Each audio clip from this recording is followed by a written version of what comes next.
Good afternoon বন্ধুরা, দেখো আজকে আমার লাঞ্চ রেডি। আজকে জয় মঙ্গলবার, তাই আজকে আমি কিছুই খাবো না, আজকে চিড়ে দই খাবো আমি।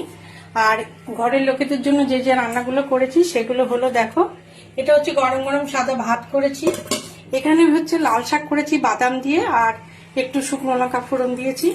এখানে করেছি মুগ ডাল, এটা আদা ঘি দিয়ে আমি করেছি আর জিরে ফোড়ন শুকনো লঙ্কা ফোড়ন দিয়ে করেছি আর একটু এর মধ্যে হিংও ফোড়ন দিয়েছি। আর এখানে করেছি ঝিঙে আলু পোস্ত, একটু মাখো মাখো করেছি, একটু লঙ্কা কাঁচা লঙ্কা এমনি উপর দিয়ে দিয়েছি, বেশি কাঁচা লঙ্কা দিইনি কারণ আমার নাতনি খাবে তাই জন্য। আর এটা হচ্ছে ভিন্ডি আলুর তরকারি, এটা টমেটো আদা আর ধনে পাতা টাতা দিয়ে করা হয়েছে, কারণ এটা আমার বৌমা করেছে। এই হচ্ছে আজকে আমার লাঞ্চের মেনু।